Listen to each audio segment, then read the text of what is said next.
Então, bom dia, estudante. Olá, como vai?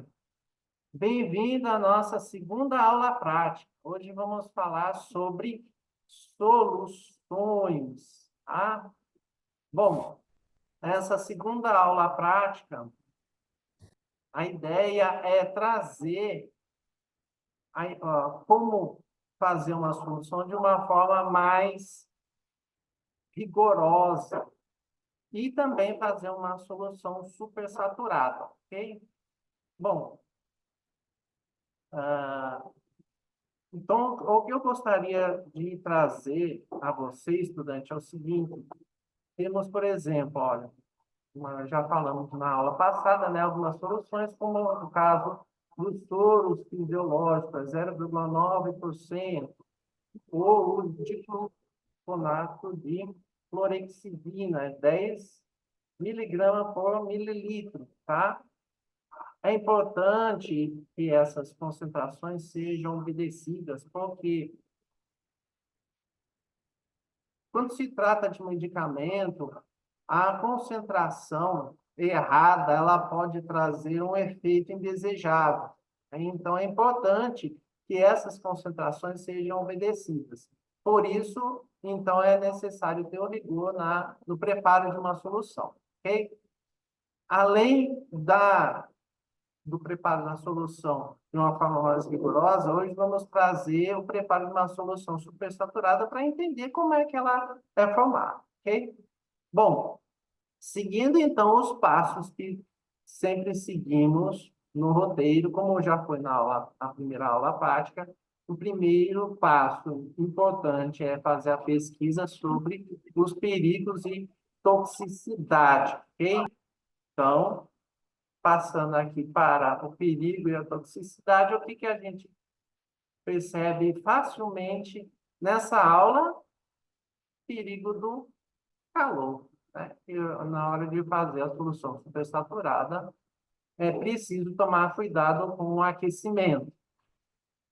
E os objetivos dessa aula, né? Eu já comentei, né? Preparar soluções de concentração exata e preparar uma solução supersaturada, ok? Bom, existe o preparo, como eu já falei na aula anterior, o preparo é possível a partir de uma solução estoque, que seria a diluição. Vamos simular uma diluição aqui, não de uma solução estoque que é vendida para laboratório, ok? Se não é esse o caso, então é uma solução utilizando sólido. Então, é imprescindível o uso da balança. Hoje, na aula de hoje, vamos explicar com mais detalhes aqui como fazer a manipulação da balança em todos os detalhes, ok? Primeiro, então, vamos começar o procedimento pela solução supersaturada, por ela ser mais demorada, ok? Só por conta disso. Tá? Então, começando pela solução supersaturada, vamos discutir sobre a manipulação da balança. Lembra-se da aula anterior? Então, para manipular a balança, o que que é necessário? Em primeiro lugar, limpeza, né? Preciso limpar a balança para que não haja nada ali no prato da balança que vá atrapalhar, ok? Bom, na aula passada já deixei a balança prontinha para vocês, ok? A balança, depois de estar limpa, ela tem que ser ligada na tomada e ligada no botão on. Por quê? Porque ela precisa de um tempo para estabilizar, ok? Então, aí, se estiver acompanhando ao vivo, para fazer a prática juntamente comigo, por favor, ligue a balança na tomada e no botão ON. Assim ela já vai estabilizando, ok? Então, vai ser facilmente perceptível. Quando ela estiver estabilizada que o sensor ali, o visor, ele não vai alterar o valor, ok? Bom, em seguida, o que se faz? A gente olha o nivelamento da balança, tá? Aqui, pela figura, a gente tem uma balança nivelada, porque existe uma bolha aqui. Essa bolha, ela deve estar dentro desse círculo menor aqui, dentro do botão de nivelamento, ok? Se essa bolha não estiver no círculo, dentro do círculo, é preciso nivelar a balança. Geralmente, a balança é nivelada pelos pés embaixo dela. Então, os pés são em rosca. Então, basta girar os pés até que essa bolha entre no círculo.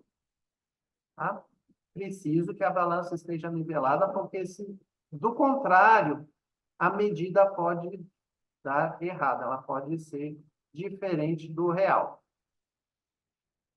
Em seguida, observa-se se ela está calibrada. O que significa calibrada?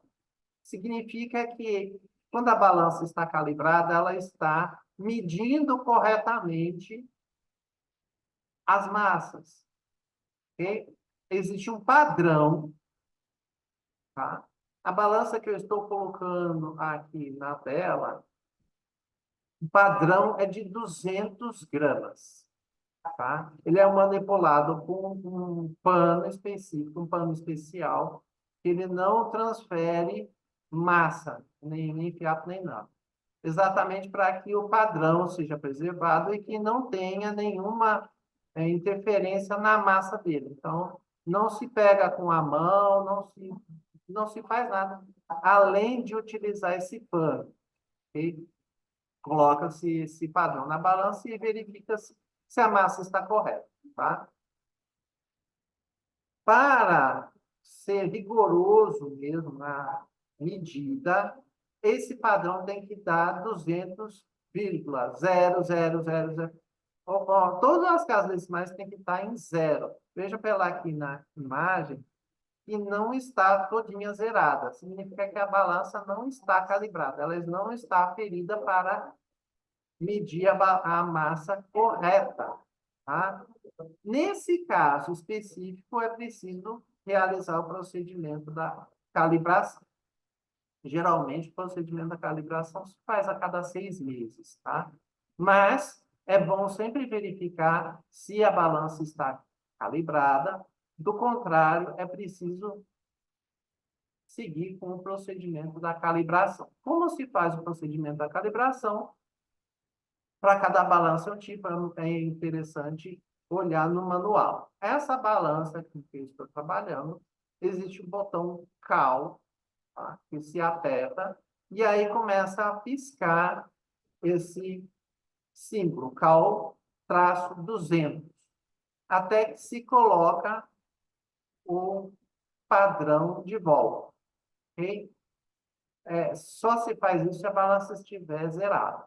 Ela tem que estar zerada. Quando ela está 0,0000, se ela não tiver 0,0000, aperta o botão TAR, para tarar, para zerar a balança. Algumas balanças aparecem com o botão 0, pode ser 0 também. 0 ou TAR. Aperta ali, aí vai aparecer 0,0000, tá? E aí aperta CAL, e vai aparecer aqui CAL menos 200, ok? Em seguida, é só inserir o padrão de 200 gramas na balança e esperar. Quando aparecer 200,0000, ela está calibrada. Tá? Essa balança específica que eu estou mostrando aqui, ela é uma balança analítica. Tá? Uma balança analítica, ela possui 4 casas decimais. Então, ela é extremamente sensível, ela é extremamente difícil de estar estabilizada, principalmente num ambiente que tenha ar-condicionado, muita gente na bancada, tá? Então, é uma balança que deve ser trabalhada, idealmente, numa sala específica, tá? Bom, pode ser que esteja trabalhando com uma balança semi-analítica, que ela é menos difícil de estabilizar, ela tem somente 2 casas decimais, tá? No caso de ser uma balança analítica, apareceu 200,0000, pode retirar o padrão, mesmo que ela varie depois. Ok? Bom, e aí, em seguida, o que se faz? E se manipula a balança sempre colocando um suporte, né? Lembrando isso que a gente já falou da primeira aula prática. Para o preparo da solução supersaturada, tá? Vou explicar aqui como é que, o que está lá no roteiro, tá? Primeira parte, se coloca o tubo de ensaio dentro do copo de Becker, tá? E esse conjunto todo coloca dentro da balança e aperta o botão TAR, botão 0, que é para a balança zerar, tá? Em seguida, com o uso da espátula, adiciona-se 2,5 gramas de tiosulfato de sódio, ok?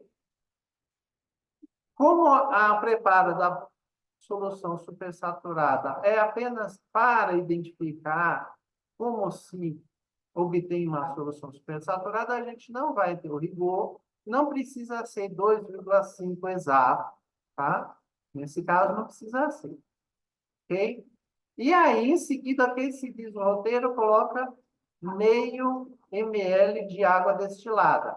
De novo, não precisa de um rigor, pode-se utilizar uma pipeta de pastê, tá? Aqui tem a marca de meio grama, tá? Não é uma pipeta adequada para fazer uma solução de concentração exata, tá? Essa pipeta. A gente está fazendo apenas um teste qualitativo aqui para identificar a solução supersaturada. Então, no tubo de ensaio, 2,5 gramas de tiosulfato de sódio, meio grama de água, meio ml de água, e aí coloca-se para aquecer, né? Como se coloca para aquecer?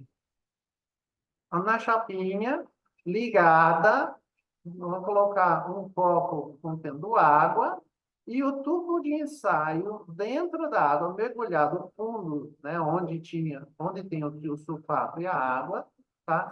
Com uma pinça segurando. O ideal é que esse tubo de ensaio ele esteja ou na forma vertical, né, na posição vertical, ou de preferência invocado de um lado em que não tenha ninguém, né? Porque se por algum acaso existir a ocorrência de verter o líquido do tubo, não vai atingir nenhuma pessoa, ok? O que acontece? Quando se põe meio grama de água destilada, pode-se perceber que o tiosulfato ele não se dissolve, tá? Então, o aquecimento é para que ele se dissolva. Depois que ele se dissolver, retira-se do aquecimento, tampa com algodão e deixa ele esfriar, ok? Porque aí o aquecimento é para que, com a temperatura maior, o coeficiente de solubilidade, que é a máxima temperatura, aliás, que é a máxima quantidade de tiosulfato de sódio que se dissolve, vai ser obedecida naquela temperatura, né, que é diferente da temperatura ambiente, e aí vai ter a dissolução, tá? Aí vamos ter uma solução saturada, uma temperatura diferente, ok? Então, o aquecimento é para mudar o coeficiente de solubilidade, tá? Porque ele depende da temperatura. Em uma nova temperatura vai ter outro coeficiente de solubilidade. E por tiosulfato de sódio, esse coeficiente, né, a máxima a quantidade de tiosulfato de sódio que se dissolve aumenta, né? Com o aumento da temperatura, ela aumenta e a gente consegue fazer a solução saturada, tá? E aí, no resfriamento, é que vamos ter essa quantidade maior do que aquela que se dissolve à temperatura ambiente, então é que vai se ter a solução super saturada, ok? Só para identificar que a solução supersaturada, uma opção é colocar um cristalzinho de sulfato de sódio, e a gente vai perceber que vai voltar à condição inicial, certo? Agora, o preparo de 100 mililitros de uma solução de cloreto de sódio a 36 gramas por litro, tá? Como que se faz uma solução, né, 100 ml, nesse volume, né, essa solução nesse volume? Em primeiro lugar, precisamos identificar qual que é a massa correspondente à solução de 36 gramas por litro que esteja em 100 ml, tá? Porque para cada litro tem 36 gramas. Mas em 100 ml, vão ter quantos gramas, tá? Se quiser fazer a conta por essa regra de três que eu acabei de falar, pode fazer. Detalhe, 100 ml é 0,1 litro. Por que isso é importante? Porque quando for fazer a regra de três, mesmo na conta que eu estou apresentando aqui, precisa ter a mesma unidade. Okay? A unidade tem que ser igual. Por quê? Se eu pegar o volume e multiplicar pela concentração, o que vai acontecer? O litro vai cortar com litro, vai sobrar gramas. Então, por isso que a unidade do volume tem que ser a mesma. Tá? Então, se eu multiplicar 0,1 litros por 36 gramas, eu vou ter a massa de 3,6 gramas. Tá?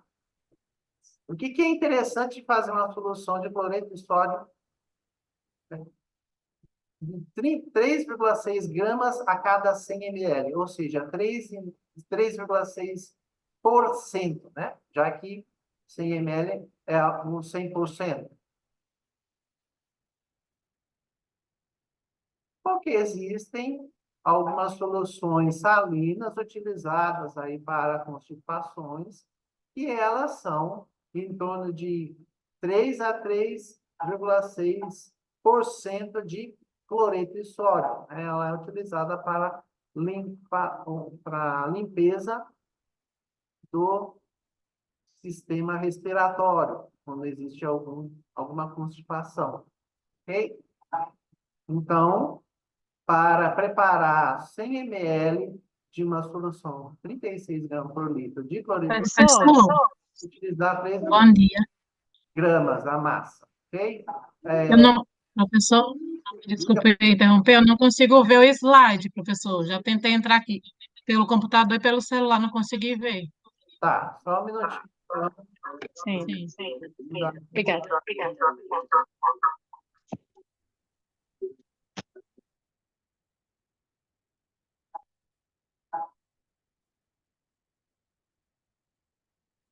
Sempre que surgir esse problema, não deixa ela correr, não, por favor. Me avisa de pronto, ok? Não deixa ela correr, não.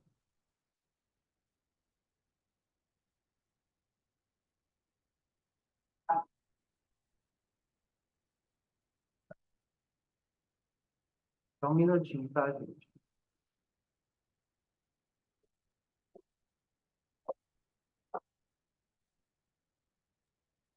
O slide saiu assim que o senhor começou a gravar. Tá, só um minutinho.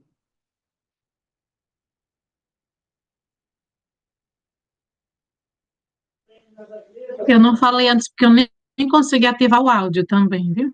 Eu estava tentando abrir um computador.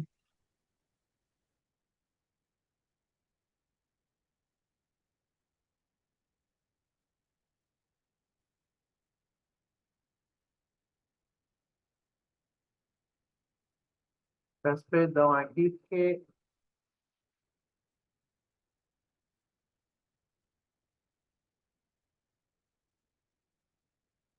teve um probleminha aí no começo da aula.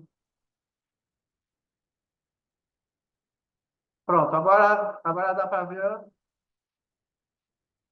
Agora sim. Pronto. Não se preocupem que terá lá no vídeo, vão aparecer os slides, ok?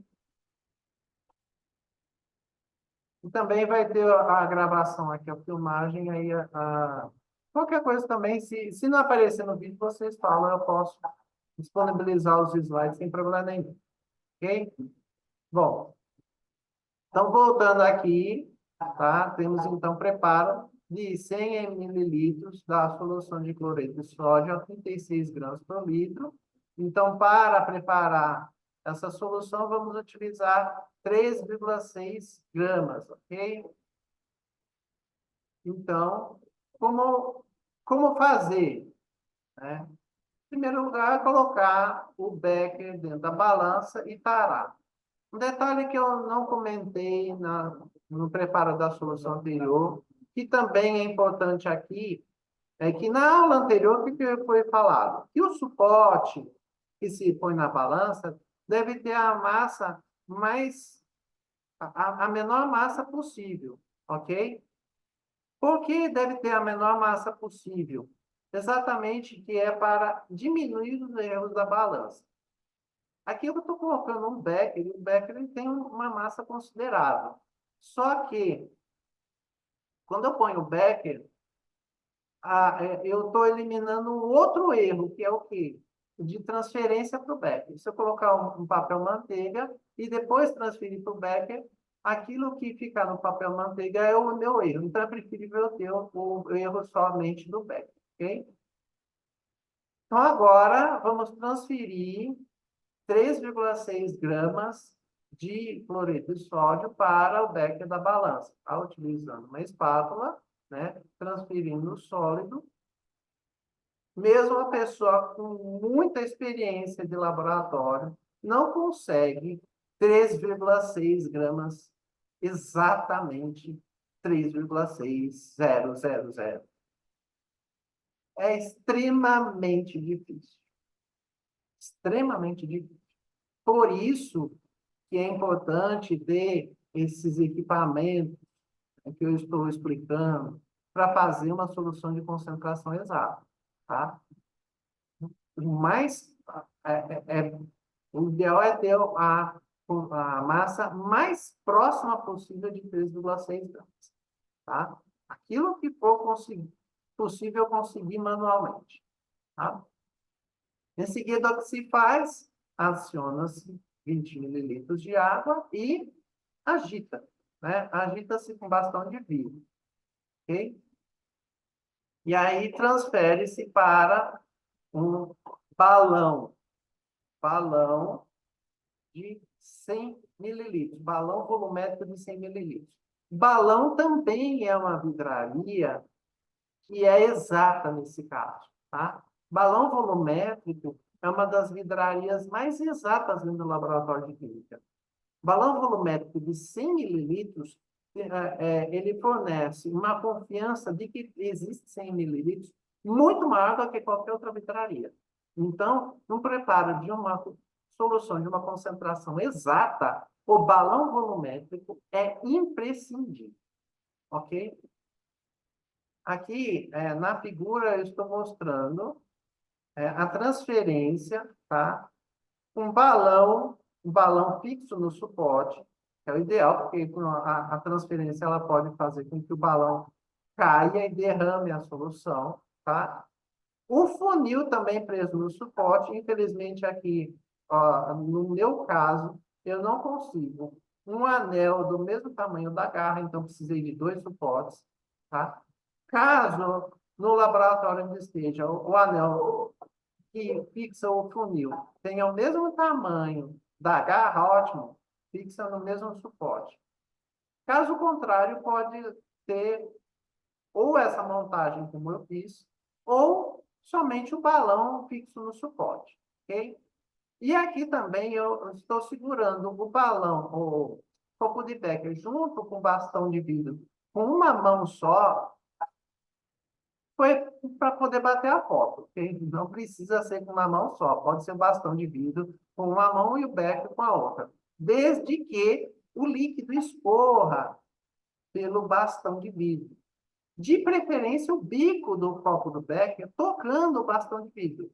Por quê? Porque assim minimiza a perda de gotas da solução para fora do funil e vai, obviamente, direcionar o líquido para o balão. Ok? Essas duas operações devem ser repetidas 2 vezes, ok? 2 vezes, repete-se o quê?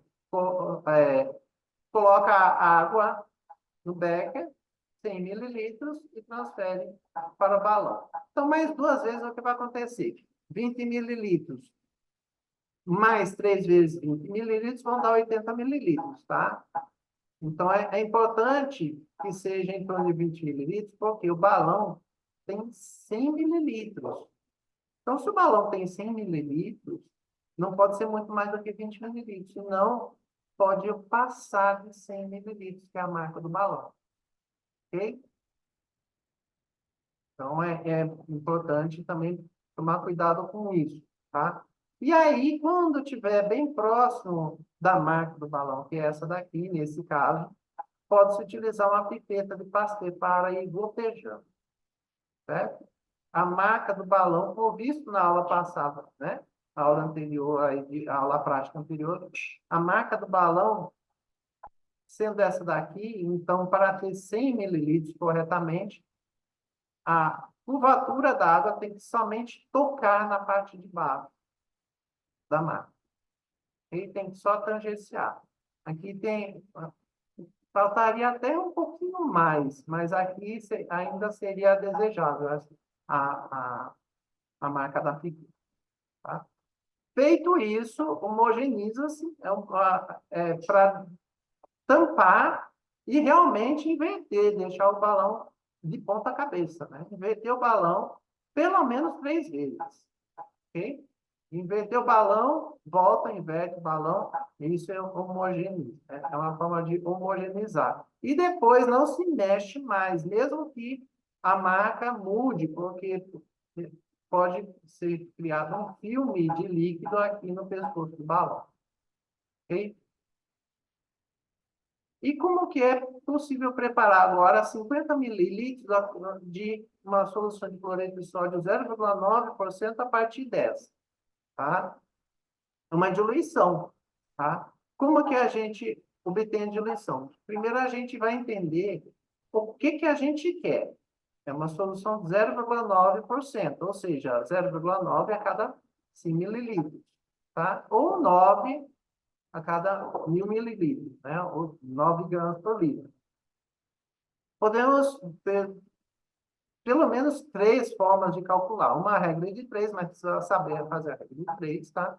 A segunda é essa que eu estou mostrando. Se 9 é 36 dividido por 4, eu pego o volume da solução de 0,9 e divido por 4.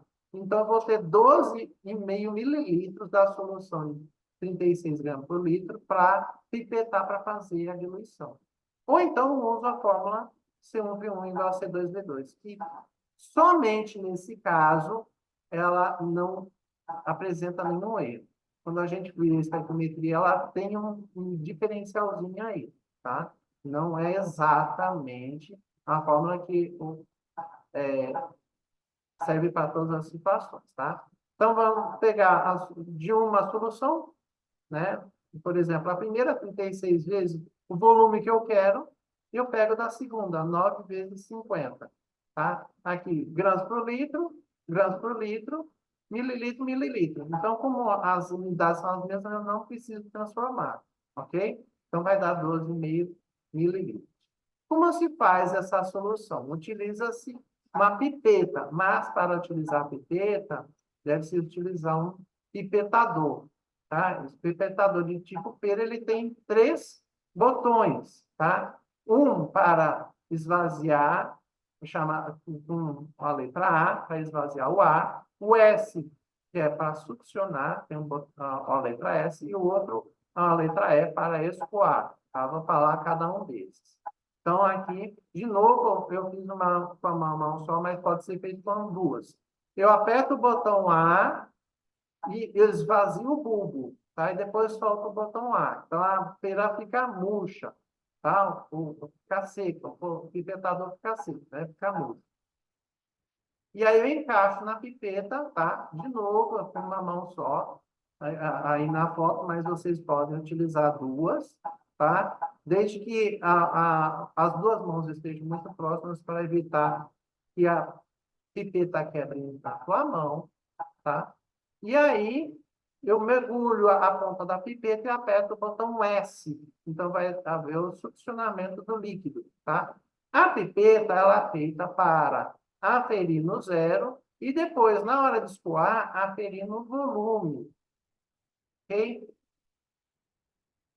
Ó, não precisa ser sempre assim. A pipeta é feita assim para facilitar várias pipetagens, tá? Vários procedimentos.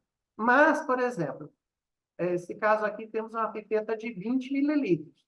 Eu posso pegar, quando está aqui no zero, significa que tem 20 mililitros. Então, eu posso descontar o 20 de 12,5 e aí na marca de 7,5 eu vou ter os 12,5 mililitros. Eu posso, então, aferir em 7,5 e transferir todo o volume que estiver abaixo de 7,5 mililitros, ok? Faço da mesma forma como na anterior, tá? Aqui eu estou mostrando somente o balão fixo no suporte, então, transfiro esse líquido, completo com água, no finalzinho vou com a pipetinha de pastel para não passar, né? E detalhe, eu esqueci de comentar, todas essas medidas têm que ser feitas na altura do olho, tá? Porque senão causa o erro de paralaxe. Se olhar por cima ou por baixo, a medida é diferente, tá? Com o balão no nível correto, fecha-se e homogeniza e tem a solução do soro fisiológico. Ok? 50 mililitros da solução do soro fisiológico. E aí está tudo em ordem. Ok? Então, é isso. Espero que, se tiver alguma dúvida, é só me enviar. Espero que a solução tenha um sucesso em fazer as soluções. E aí, até a próxima aula. Obrigado.